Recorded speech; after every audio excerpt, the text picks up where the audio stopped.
I was gonna say, was that a notification saying you got a Yeah, first message? it is. It was that we're going live, but Like a warning that we're going live? It's like, oh no, someone's streaming on your channel. Please stop. Please stop. is this you? You haven't done this before. So, so that is streaming on Facebook, YouTube, Twitch, and Twitter. Basically, Awesome. the internet. What are we Maybe. missing? I think that's it. That's all that we ever view. So it'd be TikTok, except it need to be cut into like 2 minute segments or whatever. I don't know. Are we cool enough for TikTok? Or are they the cool dads? Yeah, I don't. Some dads have transcended and figured out how to do it. Not Right. us. Not No, us. not there. We're still trying to. I was trying to add MySpace, but it didn't work. So I tell you, One day. what Friendster, guys? Come on, let's bring it back. Let's go. Yeah. Oh, imagine in 2023, MySpace makes a heroic comeback. Like no, like real tiny ads, not very much. Like it's like, look, we're not going to be very profitable. We just want to keep the lights on, and Right. you can just go to town. It's not. It's And the same yeah, site. There's no benefits. There's no improvement. There's no mobile app. It's just old MySpace. Come on, it's come old if you'd like. MySpace.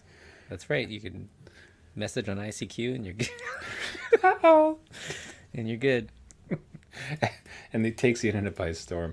That's right.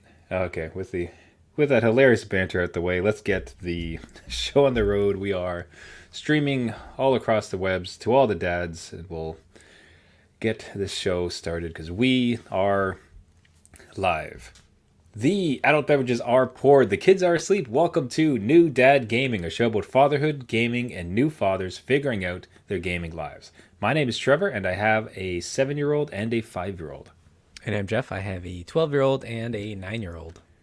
All right, so we mentioned us two dads that had come into it, but let's go in hot with a welcome to new dad Ron. We had an excellent email this week, and I wanted to read that and read the response. We'd spent a fair bit of time crafting it because it's very much one of the thesis of the show in many ways is what does it mean to game when you have kids, and especially those. It's been a while now for Jeff and myself, but especially newborns.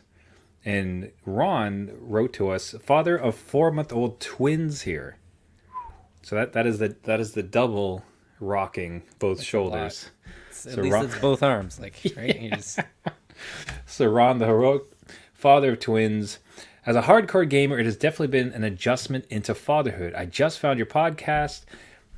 Looking forward to listening. I was just wondering how you all find time to game still. So that perfect. Again, like that is just the hypothesis of the show. Like, how do you do this? So we crafted a response. Goes a little something like this. Gaming definitely changes with kids, but one thing to always remember is that it gets better. At the beginning, especially, it can be difficult as there is so much to do with little ones. But as they go through the various stages, there's different and more opportunities to enjoy gaming. So take heart and don't get discouraged. For finding time, what's important is to change your perspective a bit on gaming. For a while, it's going to be hard to find 4 uninterrupted hours to pour into a game. Instead, try to find less time intensive games that are generous with save points and allow you to hop in and out. If you do want to play multiplayer, be mentally ready that you may have to hop off at any moment. It's good to be ready yourself so that you're not disappointed, and also good to prepare your team, if there is one, so there's an understanding. Look into mobile gaming as well. There are some quiet moments occasionally, and with your phone always around, it's a good way to sneak in some gaming. If you have access to any game streaming, that can be a decent way to get a little gaming in while baby sleeps on your chest.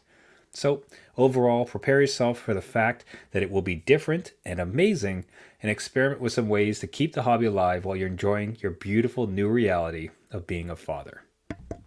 So, I tell you, it's a point I always come back to is just like detest parents who throw their current problems against the ones that you're facing.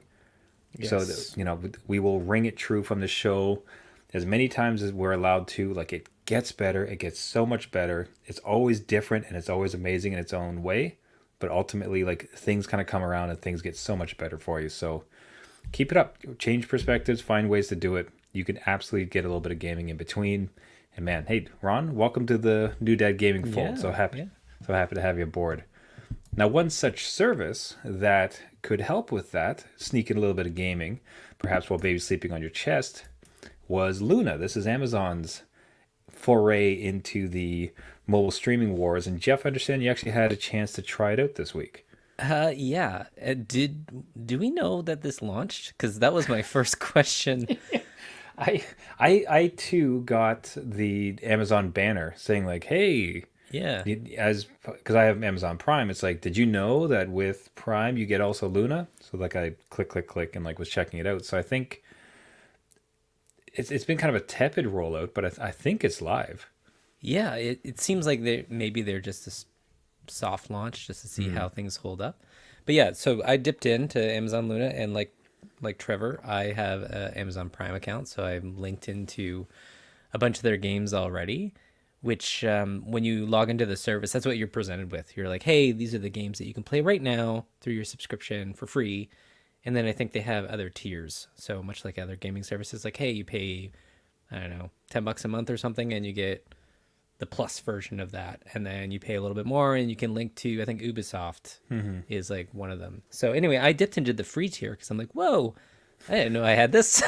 More games, just what Might I as need. well. Why not, right? Like, let's just add to that backlog.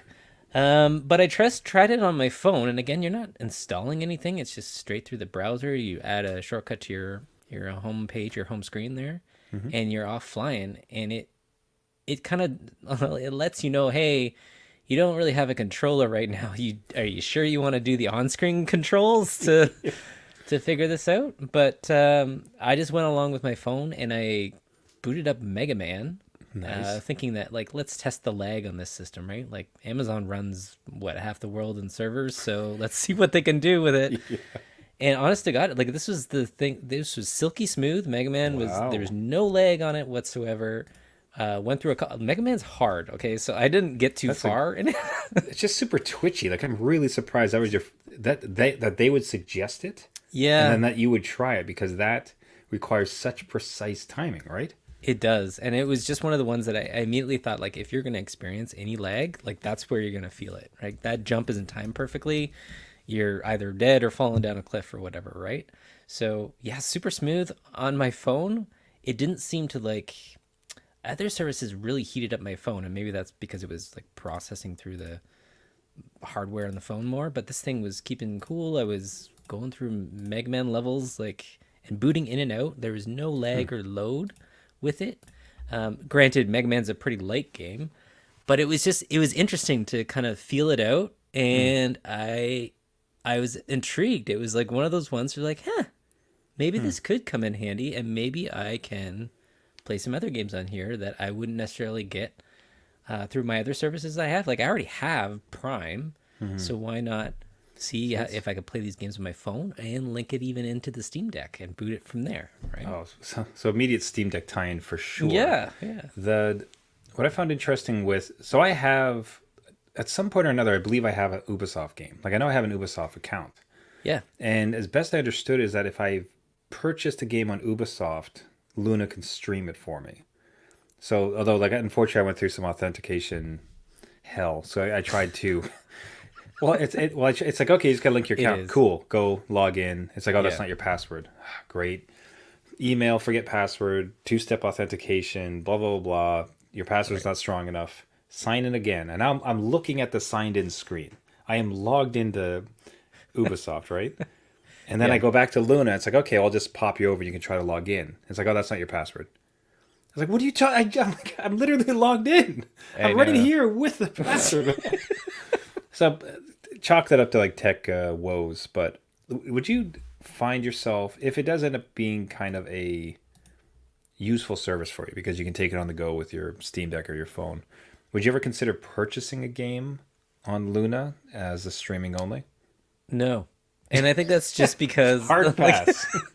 I think it's because we saw the big giant Google fail. And Right. I think Amazon is in that same kind of space where they could dump money into this sucker and then, cut ties with no issue, right? Yep. It's just something that if I already had purchased games, so yeah, if I link my Ubisoft account to this and play those games through this in that way, totally will use it. But I will not be paying, I think it's $10 a month for their first tier. And then they got like some other weird tiers like Jackbox games for $5 a month, which I found interesting. I'm like, oh, well, that could be kind of cool for party games, and you just want to boot Yeah. that up. But I don't think I'll ever be paying for their controller or the service in general, just because we have game services shutting down left, right, and center. I think January was one of the worst months for like online services. The Wii Shop, Wii U Shop, 3DS Shop just shut down. Like, just it seems like digital storefronts and services just go up in smoke any time without warning. So I don't think I'll be investing my money in this. Yeah, What are your thoughts though? Are you all for this? Like, this is It's a type of, I could imagine, like, given that, you buy a game for maybe a system you don't have anymore, you sell the system, you don't have it around. If the price is reasonable, like a new launch comes, like Diablo 4, which we'll speak about a little bit in the show, later in the show. No, we're not going to drop $80 on a digital version that maybe you're going to lose. right. But if something comes around that looks really kind of cool and fun, it's going to be like $10, and you're going to spend some good time streaming it from that service. Okay, let's talk. The Prime thing is certainly a fascinating value proposition because so many households have it. Right. So many people have. This could very much be the first. If you've been unwilling to tap into the game streaming, Xbox, PlayStation, Steam itself, like anywhere, this alone is just like, well, heck, I have a phone and I already have Prime. Let's give it a whirl and like kind of like open it up to it. So, what I find more fascinating is if they succeed and it grows, because the Twitch stuff that they started to proposition sounded really interesting, where eventually you could see it all connected, where obviously anything you're playing streaming can obviously go to Twitch right away. Great, better way to support streamers who maybe don't have a better rig. But more you're watching a stream and maybe even through Luna, and then tap, tap, tap, now I'm playing that game. Right. Yeah. There's all that cool connectivity, or even that a streamer could like more easily connect with their fans and then have them come on so that they could stream with them. So like you and I are streaming, and then we find another dad that can come in through the Luna app, jump on our Twitch and stream with us. Like, Yeah. They take it to that next level. So it's like, all right, streaming of a game from here to here. I don't want to say it's old hat. That's like kind of dumb to say, but that's a solved problem that's getting better. It's more like, what else can they bring to the table? Yeah, I'm right there with you because again, if it's something that is easy enough to, like, if I'm already watching Twitch and I kind of want to try out that game and it's a one tap, I'm in the game.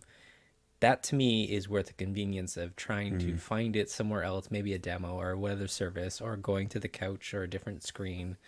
If I can tap and get into it, absolutely. I think as gaming dads, that convenience is there if that makes sense, and it's great. Like that would work for people. I can see also maybe if games start incorporating some crossplay elements. I think Stadia did have some games that like you buy it once here, you kind of own it in all areas, or maybe there's a small upgrade fee or something. That I could see happen as something that could, sway some people into something without investing too much, right? Because again, everyone saw Stadia fail. They don't want to necessarily see this fail. It's just like, people are a little hesitant to jump in, right? So, yeah, I'm right there with you. That'd be cool just to see a kind of an all-in-one offering. And Amazon definitely has the servers and the cash to kind of wrap this all up. It's just whether or not they kind of dive into it, right, and really support it. It'd be kind of nice to see the large game distributors start to push their weight around. Because imagine if you start, as opposed to Steam or somewhere else like that, you go to Ubisoft to buy the game directly. Yeah. But in so doing, it's like, all right, well, here's the deal. You buy it through us. You get it on every single platform that you own. So you can buy it once, and then we, the distributors, are going to make sure that you have. I'm talking kind of idealistically because there's a lot of players involved that want to get their beaks wet. But you can imagine like they almost start to push the weight around. It's like, no, you buy it once from us, and we can like push it down to all these various platforms.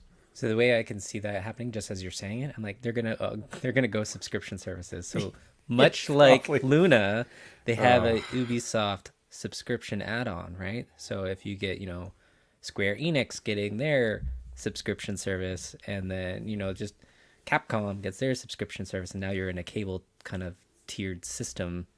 I could see it going that way because that's where the money is. But I like your idea better, where you buy it once and it's just available everywhere. Every week there's at least one great gaming industry idea we come up with. That's usually right. Usually it's for Nintendo. This one we got one for Amazon. So That's right. make it happen, fellas. Yeah. Now you'd mentioned it makes for a good transition. You mentioned that you got to try I mentioned Diablo 4. We're bringing it up because you and your son got to play it. So Yeah. the title of this segment being Hex Coming With Me and My Child. Avoiding the naughty H word. Yes. But I was surprised. What I didn't... We had talked about were you going to pre-order it. You were a hard no, Right. which is great. You know, stand fast. And then you said you played it. So it's like, oh, did you buckle? You know me, that would never happen. I don't know what you're talking about. Did you go back on your word? But instead, it seems that there was a free to play weekend that you guys participated in. Yeah, it's all very confusing. So, like, Okay. again, when we last talked, they had if you pre-ordered the game, you got into the beta and you had fun and you got to show everybody else that couldn't access the beta how much fun you were having, right? So this weekend, or this past weekend, was a open beta for anybody that could just download it in time and play on the weekend. So I downloaded it. I invited my 9-year-old in because they love Diablo 3 and yes, it's a demon game with hell and blood and guts and all sorts of stuff, but they love the kind of loot. It's not even like I looter. just thought that you come, my child. Let's let's storm the gate of hells with these bloody demons. What I love that way- that's your choice for your child. Right. What better way to unite a family than together battling the forces of hell? So anyway, I downloaded it. We jumped into 2-player, and I think that's something I mentioned on our last show, that it's only limited to 2-player couch co-op. So again, Diablo 3 had, I think, 3 or even 4. This does not.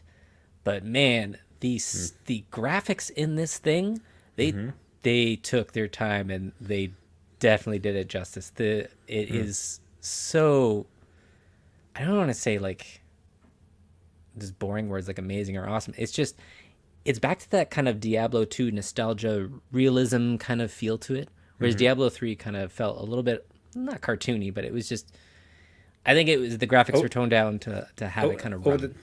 Over the top effects and like super Yeah. magical and mystical and like particles flying all about. Right. So this one is just, all the physics are in the world. So you like hit a wall or wood and it splinters and goes flying. And again, two people are running around doing like all sorts of things, chaos, footprints in the snow, everything. So anyway, this is the game where it's like, I'm pretty sure this beta, they were just throwing experience points at you because you were gaining levels like every enemy. You were like, hey, here's a new level with a new ability. Try this out, right? You can refund all your ability points. No problem. Doesn't cost you gold. No way. Doesn't cost you anything. It brings up the window. So I think in the full release, it will cost you something. Okay. But they, again, just allow you to experiment. And I think that's what a demo should do. Just allow you to play with the systems, not worrying about like speed running it to try and get it finished or done before the time is out, but allow you to play with it. And just, they had all the character classes opened up so you could pick and choose new characters and just run with it. That being said, a big negative to this thing was the servers. Oh. You had to wait so long to get into this game, and I don't think it's going to be any better for launch. Like, if you buy this game on launch, good luck. You'll be waiting hours. But you had to wait to get into the game. But then once you're into the game, it's just really the game menu, and then they have you go through the character creation. Then you're put into the queue. Okay. I don't know if that's trying to mask the queue time, or if they should switch that up and have people not create their characters before the queue. Anyway, you get in there, and then if player 2 hits start, they're going in the queue. Oh my goodness. But it doesn't tell you that. So it just, like, you're pressing start, and I had to look it up. I'm like, what's going on? I don't know how that, maybe you need a certain point in the game to trigger it, but it won't tell you anything. But I found out that they're in the queue, so they have to wait 30 minutes. And the good thing about having kids is that they have a lot of patience.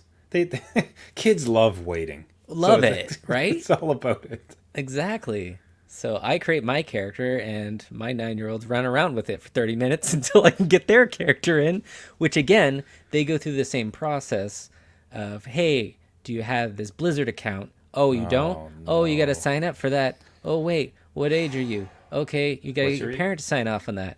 And then you create your character, and then you get in the queue. So much like your Ubisoft roundabout like way to authorize yourself, you have to do all these things before. And I wish the game would tell you that before, so you're like kind of prepped. You got your Yeah, phones ready, your emails logged in, everything's good to go. you got your password, you got like your Yeah. two-factor app ready to go. That's right. Because Diablo 3, you didn't need Battle.net accounts or whatever they call it now for each character. You just needed like one, and then the other one could come in as a character guest and play with you. But not on this one. You need the Blizzard accounts. So just FYI, anybody that's starting it up on That's launch gonna date. be, man. Even for launch, it'd be exciting to be part of this launch because it looks like a great game. Looks like they did it right. Now, even with this beta, you kind of the way they're approaching it seems good. Some sadness. It's a shame it's only two-player multiplayer and different accounts, of course. Yeah. But man, like you said, that first week of launch, it's just going to be a disaster. It's going to be so sad to have dropped $90 on a game just to watch a loading screen as you wait to try to get in the queue. Yep. Woof. I don't know. Let's cross our dad fingers and hope that everybody trying to get in that day they've solved their server issues. I'm hoping because my 9-year-old's birthday is next month, and I'm hoping they don't ask for this for their birthday. I'm like, you know what? Yeah. No, let's just wait 3 months. Maybe. For your birthday, how would you like to wait at a loading screen for 6 hours and then be told you failed your captcha, so you're not allowed to play? That's right. Well, I got this note from Santa, and he says Christmas is a great time for the servers. There it is. It's probably not. You should probably do October. No, You it's should probably do Halloween. Yeah, that's right. Happy Halloween, everybody. Everybody's getting Diablo 4. Let's go.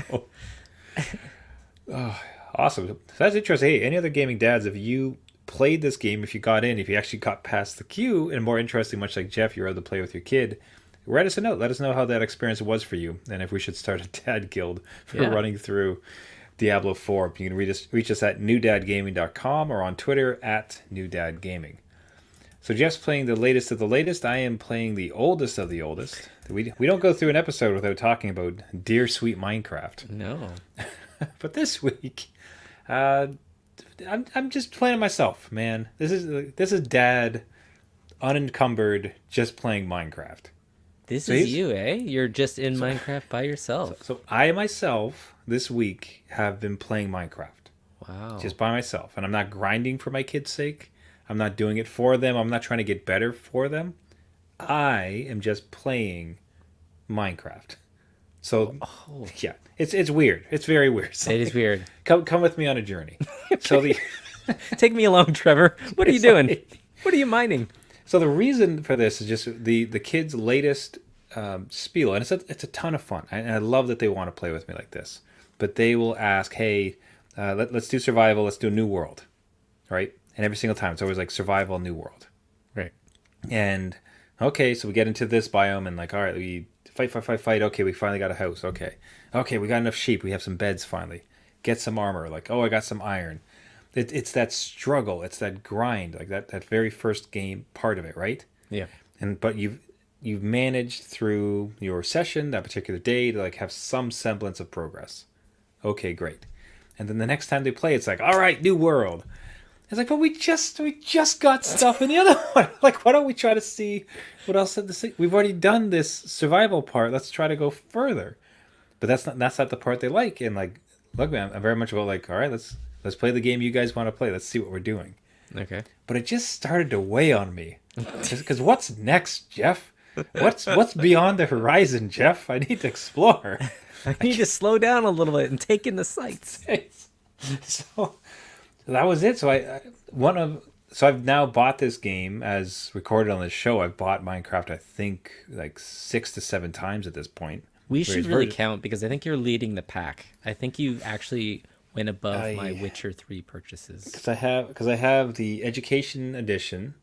I had 2 education editions because I was the only one that I could install on their Chromebooks. Yeah. Because they had an AMD version of a Chromebook. So 2 versions of education, the iOS version, the Xbox version, the Android version, like just straight up Android. That one actually was bought from Amazon. Oh. No, sorry. So the Amazon Minecraft version, the normal Android version. So I got 6. I'm up to 6, and I would swear there's another one there. There's probably another one in there. Yeah. Switch. Switch? 7. So I got the Switch version. So I have 7 damn versions of this game. But I've never played it. I've never seen what lies just beyond the setting sun. So I'm like, I'm just gonna play this. So I'm in this on my phone with my Backbone, which is awesome. Which makes it turns into the world's coolest little tiniest Switch, which is great. Nice. And I'm just playing Minecraft, man. I got a little house. I'm doing a little bit of mining. I'm exploring like a mine shaft right now. I just discovered the other day. Got blown up by a creeper the other day, and I swore. My wife wondered what happened. I was like, fuck. like, are you okay? Like, stupid creeper.